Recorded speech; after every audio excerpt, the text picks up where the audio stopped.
ওরা সব আমার ফুফাতো বোন বসছে খাওয়ার জন্য। নিচে উপরে সবাই খাবার খাইতেছে।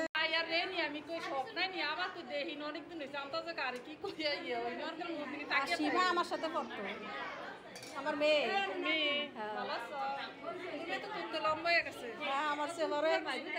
আসসালামু আলাইকুম everyone, welcome to my channel. আশা করছি সবাই ভালো আছেন, আমরা আল্লাহর রহমতে ভালো আছি। তো আজকে হলো আমাদের এখানে রবিবার। তো রবিবার দিন বিকেলবেলায় কিন্তু আপনাদের ভাইয়া বাহির থেকে অনেকগুলো বক্স নিয়ে এসেছে।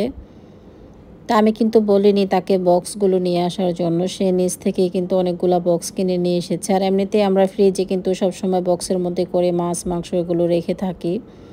মালয়েশিয়া যখন আমি ছিলাম তখনও কিন্তু আমার ডিপ ফ্রিজে আমি যখন বক্সিং করে রেখে দিতাম তখন আমার সেই ভিডিওগুলো অনেকেই দেখতো, অনেক বেশি পছন্দ করতো। তো আমি কিন্তু সব সময় বক্স ইউজ করি। তো বাংলাদেশে আসার পরও অনেক বক্স ইউজ করেছি, তো এখনও কিন্তু অনেকগুলো বক্স লাগছিল বাসায়। বাট আজকে কিন্তু বলিনি আপনাদের ভাইয়াকে নিয়ে আসার জন্য, সে নিজ থেকেই কিন্তু বক্সগুলো কিনে নিয়ে এসেছে। যাই হোক, ভালোই হয়েছে। তো আমি এখন একটু বক্সের ক্যাপগুলো চেক করে নিচ্ছিলাম। অনেক সময় দেখা যায় বক্সের উপরের ক্যাপগুলো কিন্তু একদমই ভালো থাকে না, তো সেগুলো কিন্তু এক এক করে এখন চেক করে তারপর আমি এগুলো ভালোভাবে ওয়াশ করব। এগুলো ওয়াশ করে শুকিয়ে তারপর এগুলোর মধ্যে দেখা যাক কী রাখা যায়। আসলে মানুষের কখন যে কি হয়ে যায় মানুষ কিছুই জানে না, সেটা নিজ থেকেই অনুভব করলে বুঝতে পারি। মাঝে মধ্যে কাছের মানুষগুলো এইভাবে হারিয়ে যাবে সেটা কখনো কল্পনাও করতে পারিনি। আর এভাবে কিন্তু চিরবিদায় হয়ে সবাইকে দুনিয়া ছেড়ে চলে যেতে হবে, সেটা কিন্তু সবাই স্বীকার করতে হবে যে মানুষ মরণশীল, একদিন না একদিন মানুষকে দুনিয়া ছেড়ে চলে যেতে হবে। আজকে আমার মনটা ভীষণ খারাপ, মানে কি বলবো, ভাষায় প্রকাশ করতে পারতেছিলাম না, এত বেশি মন খারাপ ছিল। আমি কখনো সেটা কল্পনাও করিনি যে হঠাৎ করে আমাকে এই নিউজটা শুনতে হবে।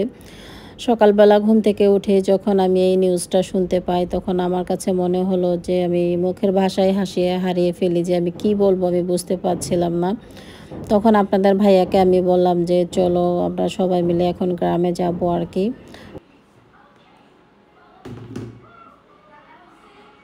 এখন রেডি হয়ে গেছে, ও গোসল করে নিছে।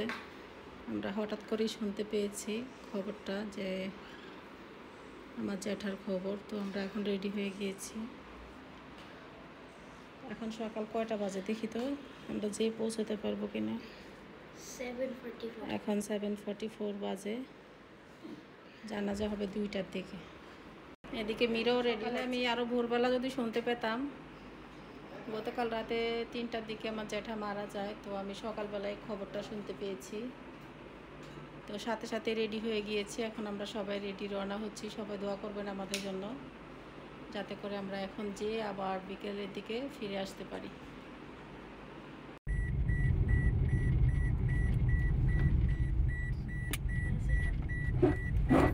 তো আমরা এখন রওনা হয়ে গিয়েছি। এখন সময় হলো প্রায় 8টার মতো বেজে গিয়েছে। আসলে আরও ভোরবেলা রওনা হলে হয়তো ভালো হতো। তো আমি যেহেতু খবরটা শুনেছি 6:30টার দিকে, তো 6:30টার দিকে আমি খবরটা জানার পর সাথে সাথে বাচ্চাদেরকে ঘুম থেকে উঠিয়েছি, আপনাদের ভাইয়াকে ডেকে উঠিয়েছি। আমি এসে দেখি আপনাদের ভাইয়া রেডি হয়েছে, উত্তরা যাবে, সে কি একটা কাজে যেন আজকে যাবে সেখানে। তো ভাবলাম যে তুমি তো রেডি আছো, শুধু আমরা রেডি হব। তো আমরা রেডি হয়েছি, আমি আগেই রেডি হয়ে নিয়েছি, তারপর বাচ্চাদেরকে রেডি করে নিলাম। তো আমরা সবাই মিলে এখন যাচ্ছি গ্রামের উদ্দেশ্যে। তো সবাই কিন্তু দোয়া করবেন আমাদের জন্য। আসলে মনটা ভীষণ খারাপ ছিল, সবসময় গ্রামে যখন যাই অনেক আনন্দ সহকারে যাই। তো আমি কিন্তু আজকে আপনাদের ভাইয়া প্রথমে বলেছিল যে যেতে হবে না, কিছুদিন আগে কিন্তু আমি আমার জ্যাঠাকে দেখে এসেছি, সে অনেকটাই অসুস্থ ছিল, আপনারা কিন্তু সবাই জানেন। তো আমি সেই ভিডিওটাও আপনাদের সাথে শেয়ার করেছিলাম। তো হঠাৎ করে আজকে শুনতে পেলাম যে জ্যাঠা দুনিয়াতে নেই, আমাদের ছেড়ে চলে গিয়েছেন। তো এভাবে কিন্তু আমার অনেক কাছের জন হারিয়ে গিয়েছে। আমি যখন বিদেশে ছিলাম তখন কিন্তু আমি আমার কাছের লোকদেরকে হারিয়েছি, আমার বাবাকে হারিয়েছি। না আসলে বিদেশে যারা থাকে তারা কিন্তু কাছের লোকজনকে কখনোই দেখতে পায় না। তো আমি কিন্তু আমার বাবাকে হারিয়েছি, আমার আমার নানুকে হারিয়েছি, তার মধ্যে আমার শাশুড়িকে হারিয়েছি, এরকম আমার অনেক আরও কাছের মানুষকে আমি হারিয়েছি, তাদেরকে আমি দেখতে পাইনি। তা আজকে যখন আমি নিউজটা পেলাম যে আমার জ্যাঠা দুনিয়াতে নেই, তখন আমি আর ঘরে থাকতে পারলাম না, যে আমি দেশে থেকে কেন আমি দেখতে যাব না, আমার সেটা আমি নিজে থেকেই নিজে মানতে পারতেছিলাম না। তো আমি বললাম আপনাদের ভাইয়াকে, আপুকেও বলেছি সাথে আসার জন্য। তো আপুর শরীর তেমন বেশি ভালো নেই, সেজন্য সে আসতে পারেনি।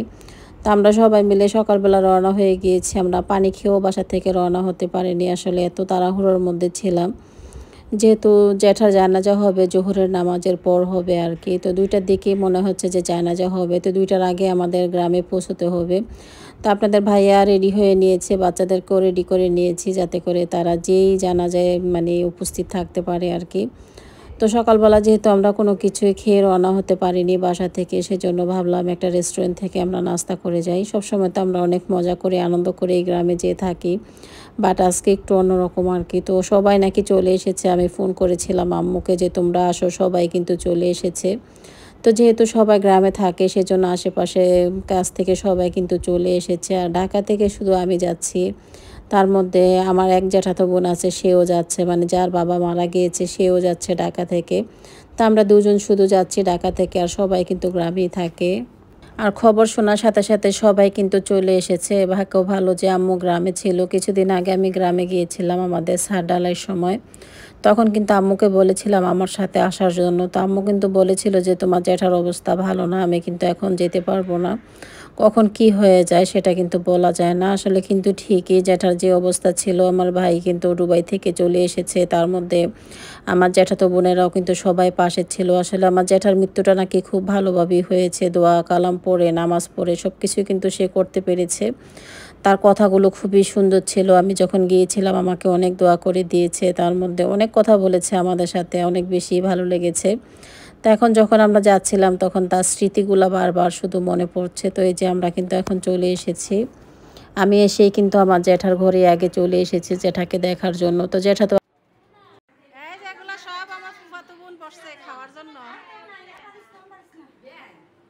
নিচে উপরে সবাই খাবার খাইতেছে। আর রেনি আমি কই সব নাই নি আবার কই দেহি অনেকদিন হইছে আমতা যে কারে কি কইয়া ইয়ে ওই নরকের মধ্যে কি আর তাকিয়ে সীমা আমার সাথে পড়তো, আমার মেয়ে। মেয়ে ভালো আছো তুমি তো তুলতে লম্বা হয়ে গেছে হ্যাঁ আমার সে বড়, হ্যাঁ দেখছি, হ্যাঁ কথা বলছি না, আমি চিনছি দেখা। এই যে আমার দাদির কি জানি ভাইয়ের বউ।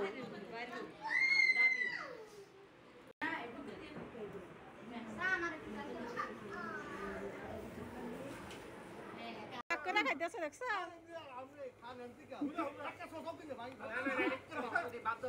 তো জ্যাঠাকে মাটি দেওয়া হয়ে গিয়েছে, আমরা আসার পরেই কিন্তু জ্যাঠাকে দেখেছি জানাজা হয়েছে, দাফন করা সম্পূর্ণ হয়ে গিয়েছে, পরে সবাই মিলে খাওয়া দাওয়া করে নিয়েছে।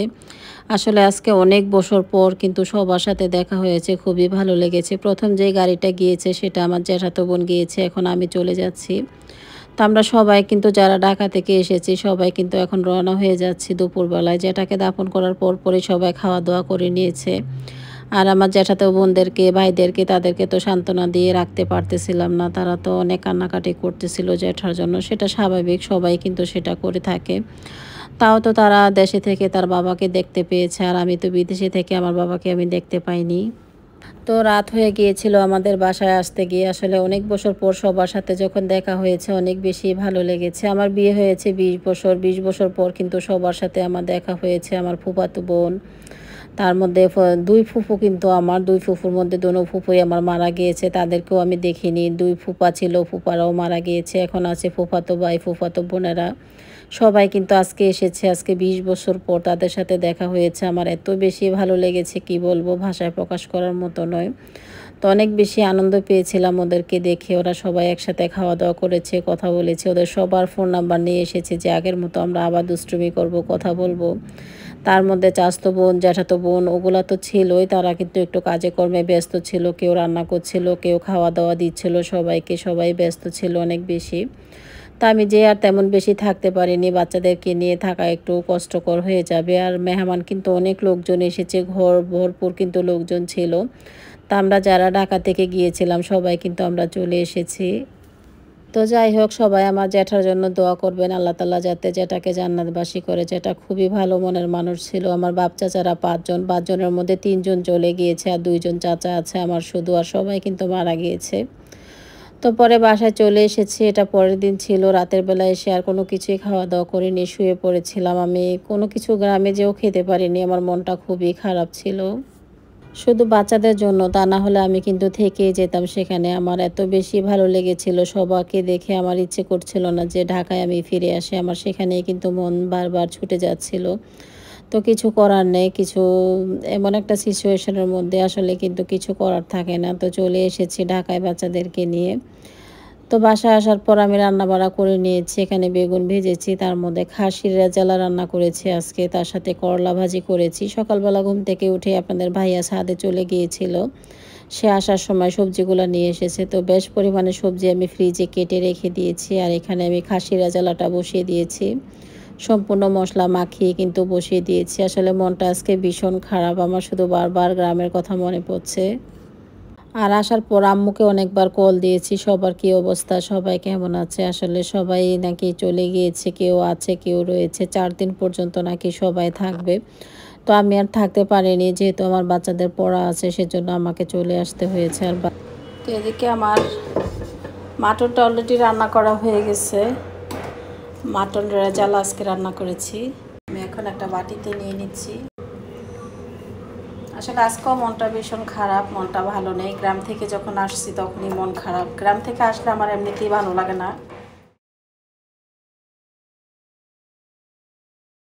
রেডি করে দিচ্ছি, আমি এখন খাবো না, ওদেরকে খাবারটা দিচ্ছি, পরে আমি খাবো। আমি শুধু করলা ভাজি দিয়ে আজকে ভাত খাবো, আর বাচ্চাদের জন্য এগুলো রান্না করা।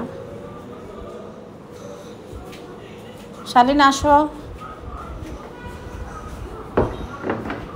মাটন রেজালাটা, আর এখানে আমার করলা ভাজি, সাথে রাইস, আর এখানে বেগুন ভেজেছি আমি।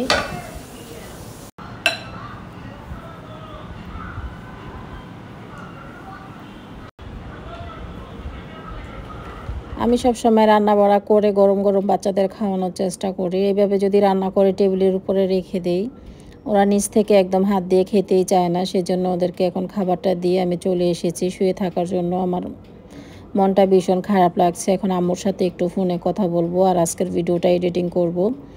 তো যাই হোক, আমার আজকের ব্লগটি এখানে শেষ করছি। সবাই ভালো থাকবেন, আল্লাহ হাফেজ।